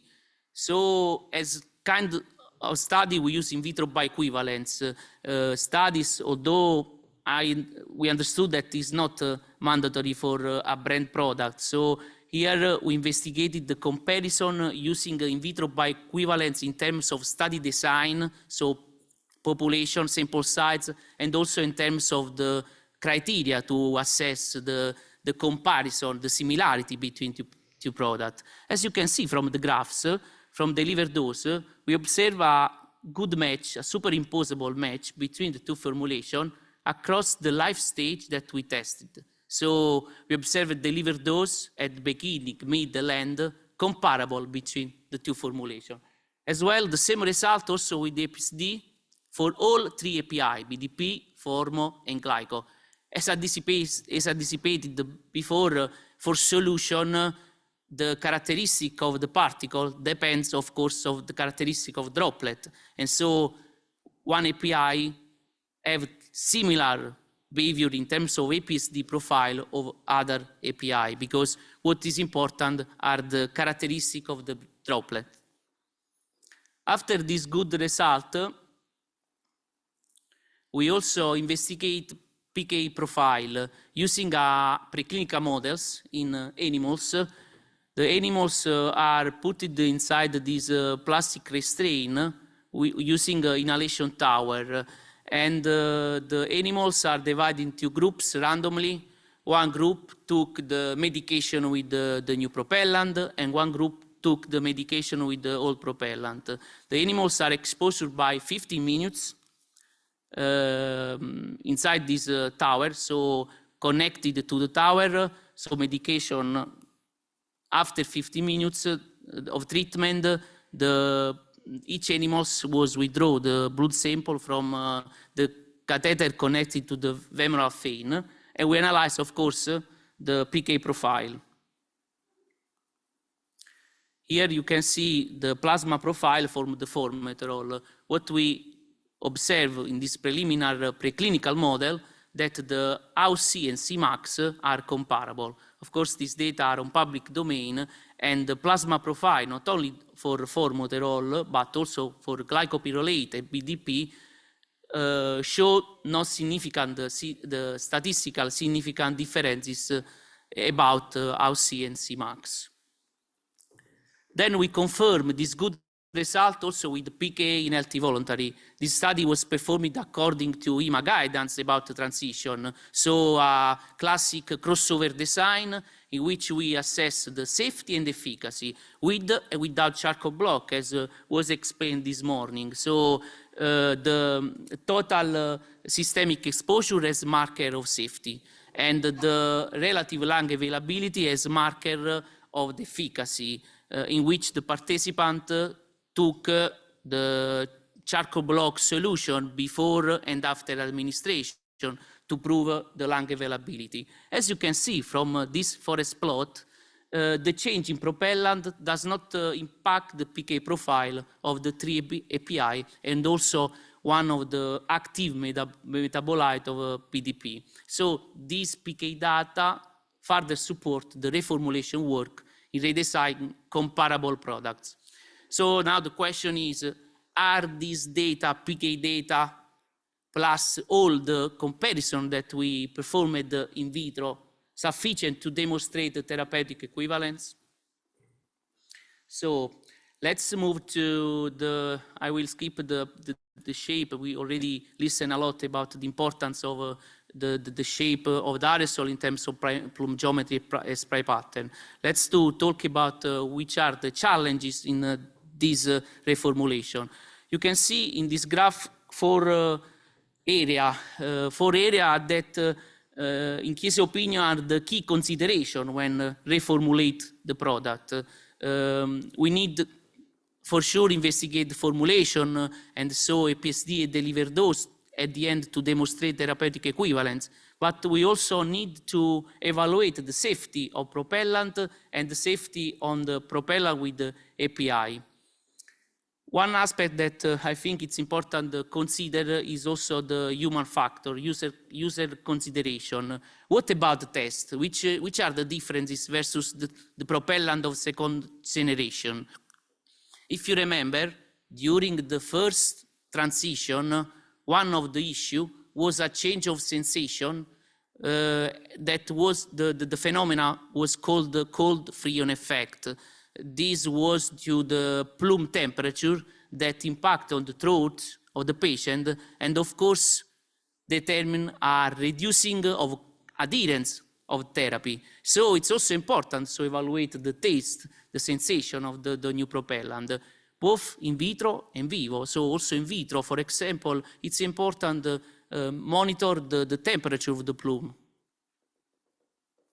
About CMC aspect, technical key aspect, already we listened this morning a lot about delivered dose APSD parameter as a key parameter to investigate, to prove the similarity between the two products. We need also consider other aspects, for example, the leakage, since we need understood if the material compatible with the HFA, mainly when we use also a solvent for solution PMDI. As well also the water properties. We know that the water uptake can impact the performance for suspension, but also maybe the stability for solution. Last but not least, also the chemical stability. So at the end, to conclude, we use an innovative drug development approach because we're starting to analyze the properties of propellant, then we use a mathematical law to design, by design, the reformulate product, and we verify our hypothesis both in vitro and with the PK studies. So from one side, we deliver a product with 90% less of carbon footprint, demonstrating our commitment to the sustainability goal. From other side, we are able to deliver continuity to the patient for treat their respiratory condition.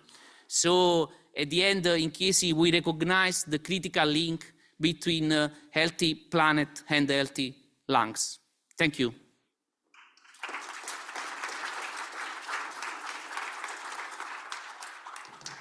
All right, thanks, Angelo. We're going to move into our Q&A session with our panel. So our panel will consist of the presenters that you've seen so far during this session, and we've got a couple of additional panelists as well. This panel will be moderated by myself and my IPAC-RS GRRO alternate propellants co-chair, Sue Holmes, who is a CMC regulatory consultant. We have a couple of additional panelists joining us for this session as well. Markham Luke has already stepped up. He needs no introduction at this stage. And we also have Sheryl Johnson, who is a pharma application development lead with Cora.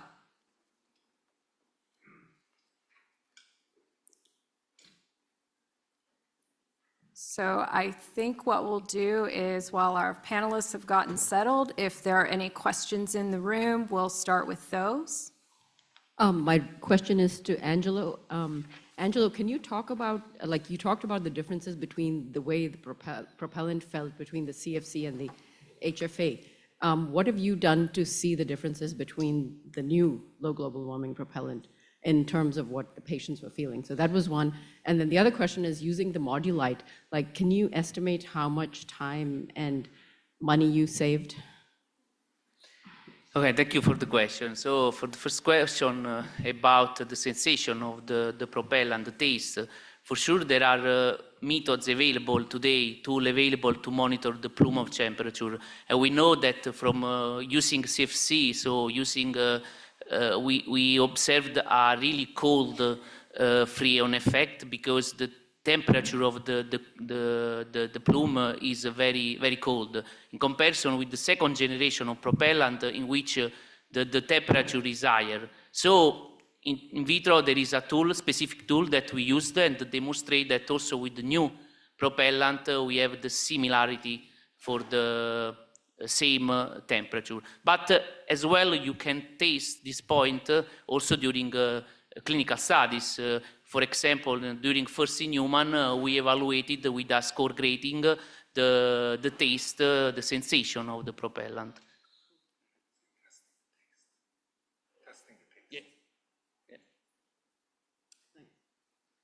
I was going to ask a question again about the to-be-marketed product and to-be-marketed scales. I think, David, you said 2,000 litres as a potential commercial scale, and you didn't say that exactly, but you did mention 2,000 litres. Did I say 2,000? You did.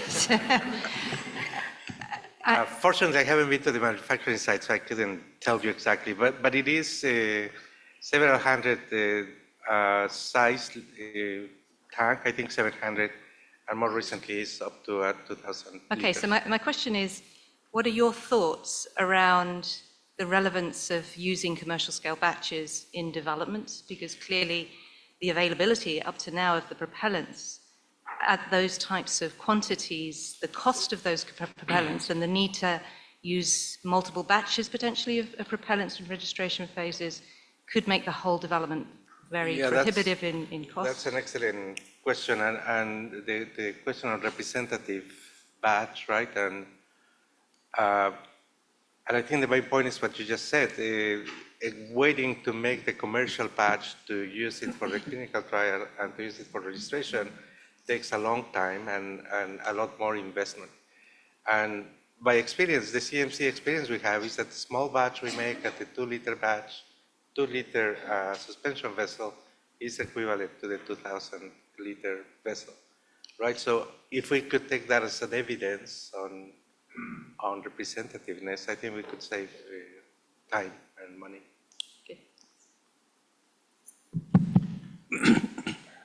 Good afternoon, and a lot of great presentation from the industry speakers. Thanks very much for that. I just noticed a preference of filing this transition using a prior approval supplement, right, Rick, as opposed to a brand new drug application. I could see fee as a, PDUFA fee as an important factor. But other than that, what is the advantage you got to go with a prior approval supplement versus a new drug application? Thank you. So a prior approval supplement keeps the same NDA number. It's a critical thing because generics are tied to a specific NDA. If a new NDA comes in, has a different NDA number, the generics to the old product cannot reference the new without going through an entire development program. That's one of the primary reasons. You can submit clinical data in a prior approval supplement from a data integrity or data package concept. There's no real change. But you preserve the NDA number, you have a shorter time frame for review, and you have a more likely continuation of that product rather than the company saying, we're just not going to bother anymore. The real downside to having a situation that could foster product withdrawal or loss of a generic program would have very serious downstream consequences, and it doesn't have to be severe. It can be mitigated through several things, which includes the prior approval supplement pathway. Thank you. But please go ahead. There's also the aspect related to brand identity and patient familiarity with a particular product configuration, color, all of those aspects that to be brought into play. The aspects related to new NDA versus the previous NDA are also linked to whether or not the generic needs to wait for the new NDA to be approved, potentially impacting the long-term and timeliness for access to generics. A couple of things I forgot I want to add too. You know, this is all going to be encumbered by patents. We know that. I know. So that's an issue that's an aside. But from the issue of approvability or transitioning, the ANDA that exists already is in a similar boat, and I alluded to that in my talk. And I just want to bring up one point that I didn't get a chance to mention, and seeing Stephen reminds me that I talked to him about it and I wanted to present it, and that is that when an RLD goes away, not for reasons of safety or effectiveness, but it's withdrawn for marketing reasons, the FDA has the power to designate another reference drug, usually another generic of the original. So if that's allowable, that there A equals B, B equals C, A equals C, if that's allowable, then certainly referencing your own product, which you know much, much better than an unknown product in a transition, would be also prior approval, should be, if you're treating similar situations similarly for a generic. So I just wanted to emphasize that point as well. I just have one counter argument, Rick, for your both the thought process. Will you also get a regulatory exclusivity if you go by a PAS? Because my learning tells me so far, what I listened since morning, there's a good chunk of clinical studies going to happen in this transition. The clinical endpoint study for the PT study, and then you have safety study. So good amount of clinical studies are going to happen. So there is a likelihood the new drug application will have a 3-year clinical exclusivity. So then I'm just thinking, will that 3-year exclusivity applicable for a PAS as opposed to a new drug? That's an area of controversy and concern both to the FDA and the industry, because it can be a practice to cause some modification to your existing product near the end of its patent life to extend your exclusivity via the patent and the exclusivity you get on that, which would obfuscate a generic at that point. So it's a complicated regulatory thing, and that's the kind of thing that is yet to be determined how much exclusivity it would get, but it's possible to get some. I don't know exactly how much you get with the reformulation. Great. Please. Yeah, I don't think I'll comment on marketing exclusivity topics, but the topics related to needing clinical data or even the non-clinical and safety data, as was acknowledged in the IPAC-RS scenarios document, that would take you out of a prior approval supplement pathway. The impetus here is to, after those first products, to accelerate more quickly the availability of additional products under prior approval supplement. Great. Thank you both. This is Partha Roy from FDA.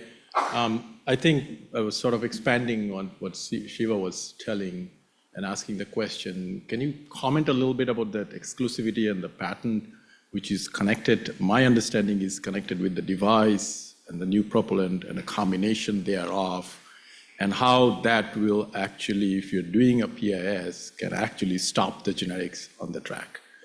Just wanted to kind of see, because I'm not a I'll invite others. patent expert. I'll invite others to jump in here too. I purposely avoid this topic because it is such a gray area, and I don't think I'm talking out of, I was at FDA. It was something we had to wrestle with then. Lots of things can happen with patents. Certainly, a new formulation is going to have a use patent, a new actuator, et cetera, et cetera. There can be patents across the board. There can be exclusive supply arrangements with valves and actuators that may lock out other customers. So there may be exclusive arrangements with the propellants themselves that could lock out other competitors as well. So there's lots of things that can happen there. In terms of the patents, possibly ways to get around patents is to use a different propellant than the RLD if that's allowable and seen as not some violation of something, which I wouldn't see, or different propellant mixture, and so on and so forth. It's mentioned in one of my papers that FDA has marching in rights. If they see that it's getting egregious, they can overstep patents. I don't think that's ever been used in the 27 years that I worked for the FDA, but it exists on paper. Thank you. It's Rob Lionberger, Office of Generic Drugs. So I was interested to note that a lot of the commenters here thought FDA's product-specific guidances were very difficult and tough. So it's good to hear the brand companies say that, and just encourage in the future, right? If you think our product-specific guidances are too difficult, please provide comments to the docket saying that, right? Because we intend them to be consistently applied across our whole programs, right? So if you think they're, those of us who've been here have gotten a lot of citizen petitions from the brand industry saying, please make the generics do more studies. So, we encourage you to, we want it to be a fair and level system. So, send those comments. So I want to follow up on that a little bit. So one thing that in our product-specific guidance is we often ask for PK studies on every different strain. Then we ask for charcoal block studies on high and low strains. Can you tell me from your product development experiences what you've learned from doing PK studies on different strains, and how important do you think that is for this type of transition? What types of significant differences have you observed if you've done that kind of data and looked at that? Because that type of information is very helpful for us as we think about what's the most appropriate product-specific guidance to develop. So welcome the comments on what you've learned or cases where you found that the PK is very consistent and you think those studies aren't really needed because there's consistency or it's completely determined by the in vitro part. So that's the important thing to do on every strain. So welcome some comments on the PK studies and PK studies on different strains.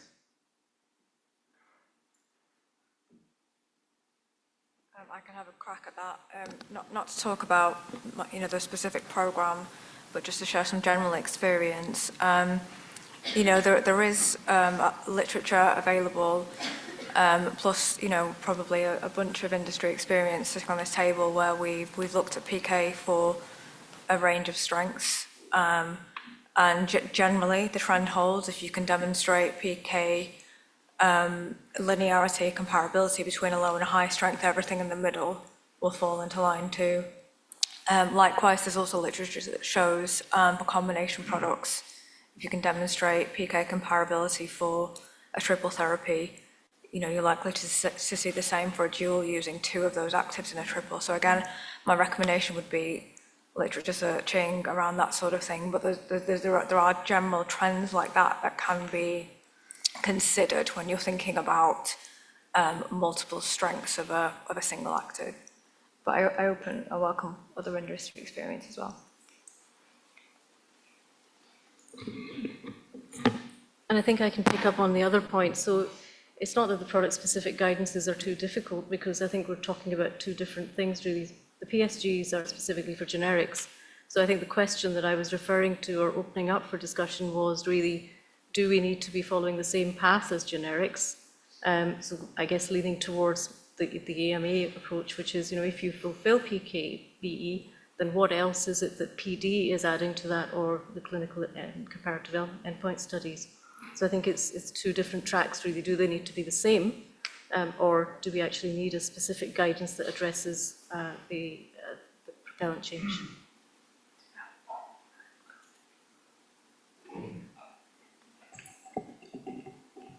Just a comment on the changes in dosing.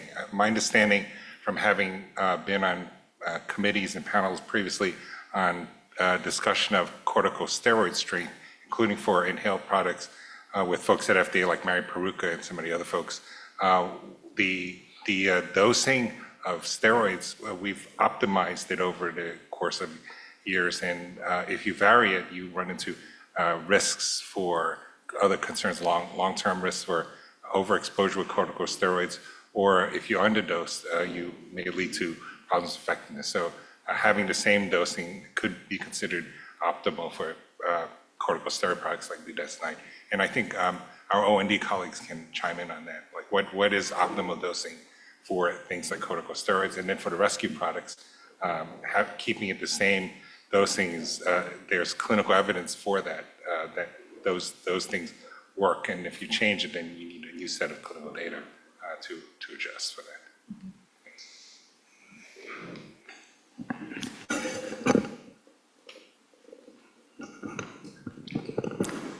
Although my experience, it isn't on the in vivo data, I have worked with IPAC-RS on looking at some of the statistical methods for looking at between batch variability and the impact it has on your PK or PD data. So there's quite a few papers written from IPAC-RS, and then individuals have put some others out there in literature in regards to when you're demonstrating BE, it can be different because of the batch-to-batch variability.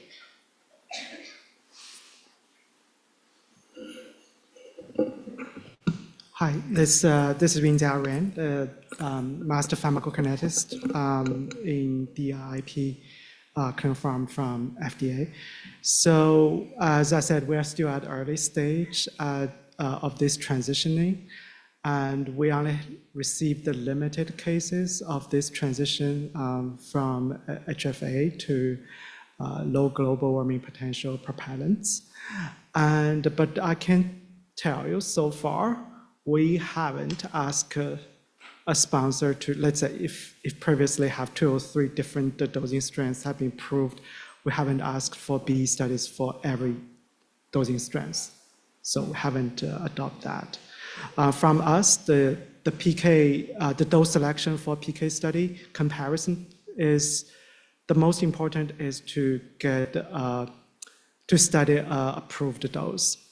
And whether, if your multiple dosing strengths have been proved and which dose should be used, I encourage you to have a meeting with us. We can discuss it, and it will be based on totality, let's say sensitivity of the bionic assay and how relevant is the dose, and also with some historical data.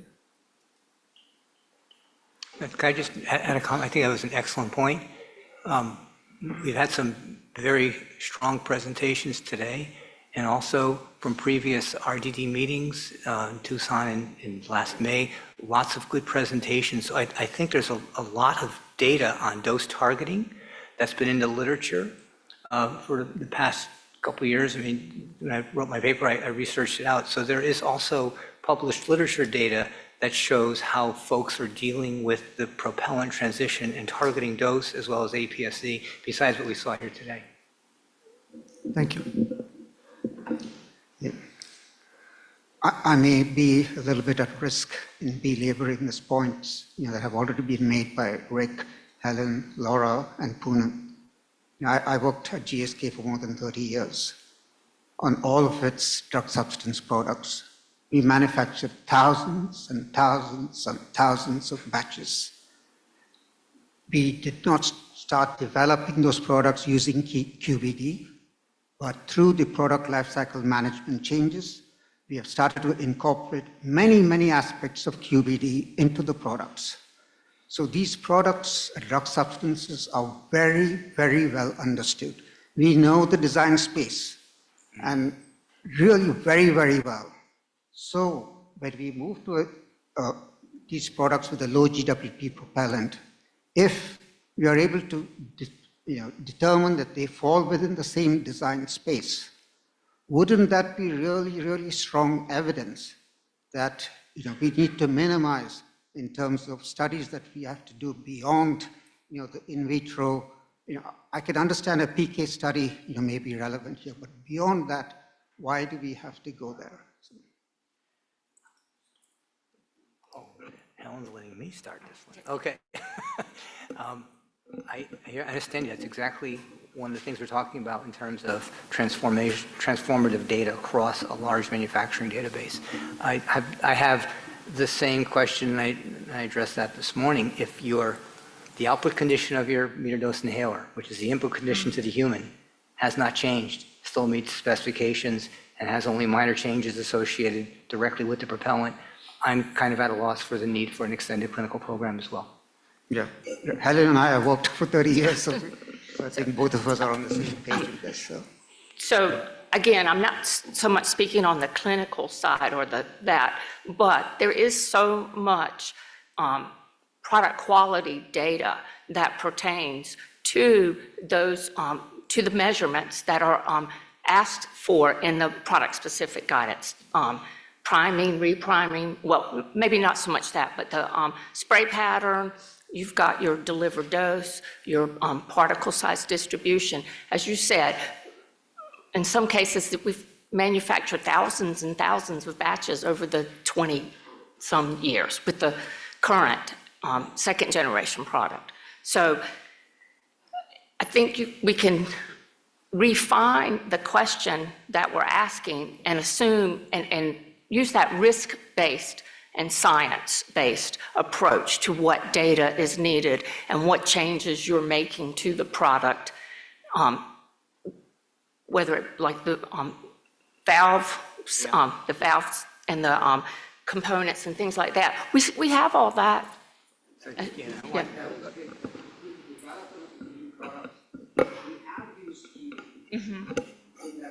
Well, within that QBD mindset, I'm putting together a few things that I've heard today, plus what I've been thinking about for a while. I want folks to avoid certain minefields. Stephen talked about the different physical chemical properties and the degree of cooling on expansion. So we know there's some physical chemical differences. We notice some differences in sedimentation for suspensions. We notice some differences in solubility and so forth for solutions. When you start putting these things together, the one thing you don't want is to use the exact same testing conditions, the exact same shaking conditions, the exact same storage, how long before repriming, because it would be an awful shame if a minor change there prevented a clinical failure for some PK/PD test. Okay? So it's important to evaluate holistically and not in a vacuum all of these things so that your output condition from the end, I keep stressing this, and the input condition into the human being is controlled and what you want. And if you have to make some changes upstream to be sure of that don't impact the quality and that you can control, those are some important things to consider. Because I have seen test methods where the rapid fire down, too rapid fire down, leaves the canister cool, and your results at the end of canister fail, not because the product fails, but because it's cooled too much. There's a lot of things to consider as you tweak test methods and labeling and so on.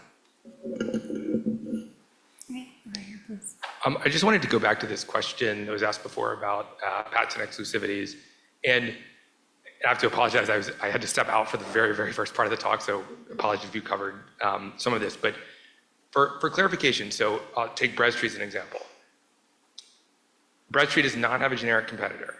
Whether the new formulation is approved as a new NDA or if it was approved as supplemental to the existing NDA, doesn't matter because the patents will go into the Orange Book. There is no generic competitor now, and whether the patents go in under the old NDA, patents can be added at any time, or they go in under a new NDA, it has the same implications for generic competition. Not necessarily. The time length duration might be quite different for a new NDA. You might start the clock all over again. But if you have a patent, if AstraZeneca has a patent that's expiring in 2040, whether they list that patent on the existing NDA or the new NDA, still expiring in 2040. So it's still gonna have to be challenged. And yes, it's different clock for paragraph 4 challenges, but the patent could in theory protect the product for till 2040 regardless. Take a different example of Symbicort. Symbicort does have a generic competitor. So if there was a new NDA, if the reformulated version of Symbicort gets approved as a new NDA, the generic version of the existing Symbicort would certainly not be interchangeable with the new product. If it was approved as a supplemental to the existing NDA, my question is it necessarily the case that the old version of Symbicort is AB rated interchangeable with the new version of Symbicort?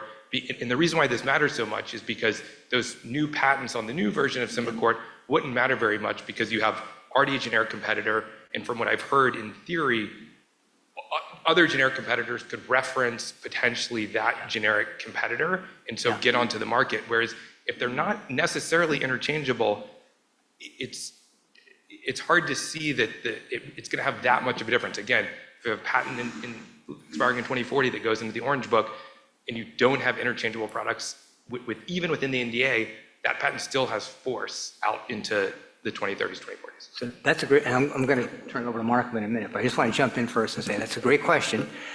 It's going to end up going to Office of Chief Counsel, I'm sure, at the FDA, because it's an unanswerable question right now. But if you follow the premise of similarly situated situations getting treated the same, in other words, fair across the board, if the RLD changes, so let's say under PAS, ideal world, what happens to the corresponding generic?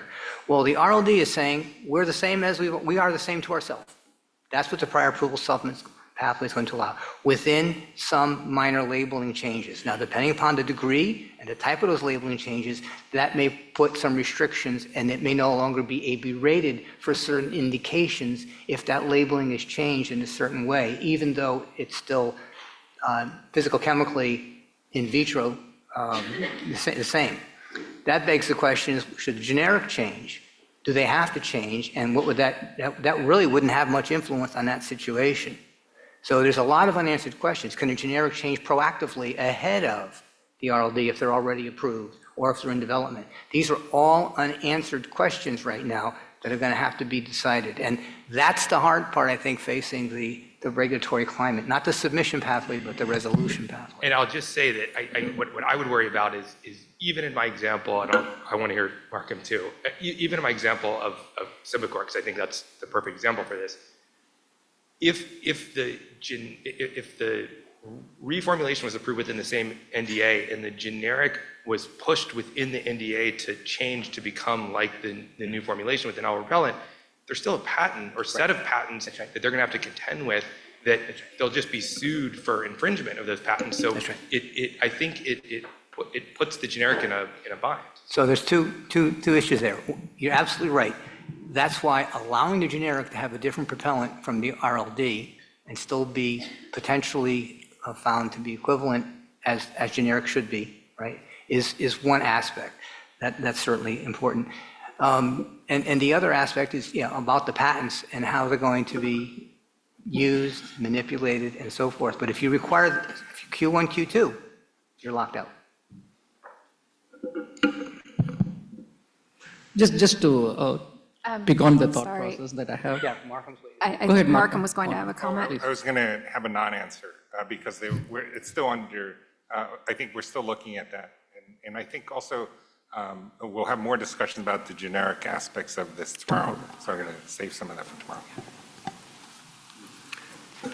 By the way, for the FDA in the last 18 months or so, Markham rescinded a number of patents in the inhalation OINDP space. So, if a patent doesn't have the proper data support or the proper integrity, FDA has rescinded them in the past for some inhalation products. Go ahead. I wanted to ask a crazy question, just because there's so much brain power on the panel here. So I'm thinking back to a time when ICH came into being, and we tested at different temperatures in different global regulatory areas. And that changed, and now we take it for granted that that's perfectly normal. So here the planet is warming, and that's probably not a good thing. Do you think this creates an opportunity where maybe FDA and EMEA could get together and agree a more global set of processes that could be applied to new propellants? And it's kind of an unusual opportunity, right? Pending planetary disaster, you would think that could potentially push people to talk to each other. Yes. Yes. Yeah. I think that's a great point. And also maximum storage conditions can change too, like untemperature regulated warehouses, et cetera. You have a different range potentially for certain products. So something for the regulatory folks to think about. Thanks. Yeah, I think you said it. Yeah. Yeah, let's see, do we have any questions from online that we need to address? Okay, we have a couple that are kind of related. So has anyone done any research with 152A with salmeterol and budesonide? And then the second sort of related question, has anyone looked at doing a combination of the two new propellants, and is there a benefit to that?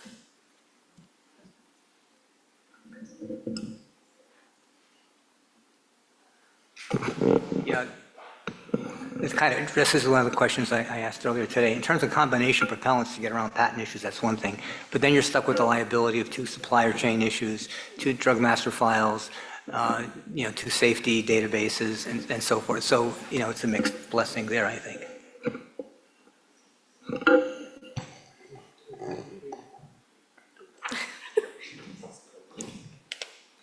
So yeah, I just wanted to second that in terms of blends of propellants. It does sort of create a bit of a quality nightmare, particularly for us as manufacturers. But potentially something could be explored in the future if we feel a demand.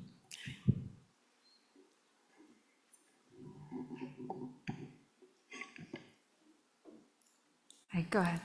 I think this, when it's happening with FDA biopharmaceuticals, I think this question maybe for Angelo, it's about the in vitro testing. You showed a beautiful kind of comparison between the new formulation with the new propellants and the marketed product. So I was wondering if you could comment on how those in vitro methods can discriminate. For example, I think we're more like in the biopharma world, we're more looking at the discriminating power for any in vitro testing. So in other words, are those methods able to discriminating a formulation which basically is not equivalent or comparable to the existing product?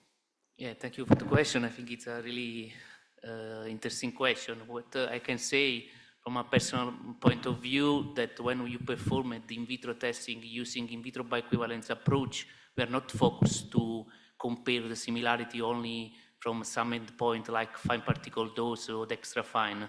We look to entire profile of APSD. And so if there are some differences that maybe are not tracked on fine particle dose or extra fine, if you look exactly all the stage of profile, you can effectively compare the two formulation and see if there are differences. So I mean, what I would say that using all the stage, all the profile of APSD, you are able to very well characterize the two formulations.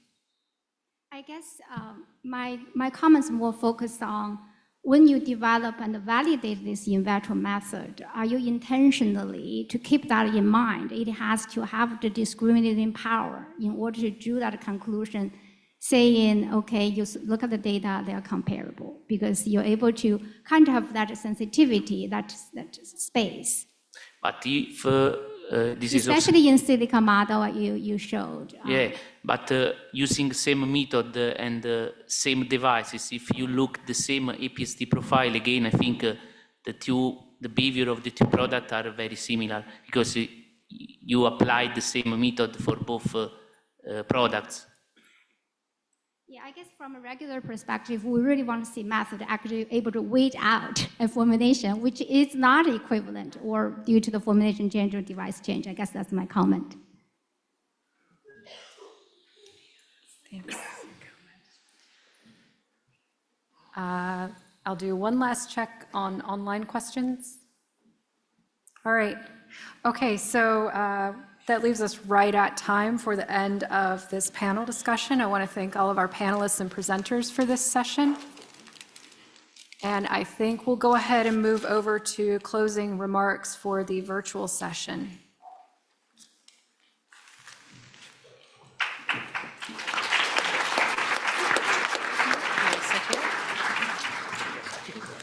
Good afternoon, everybody. My name is Wang. I'm the Deputy Division Director in the Therapeutic Performance in ORS OGD.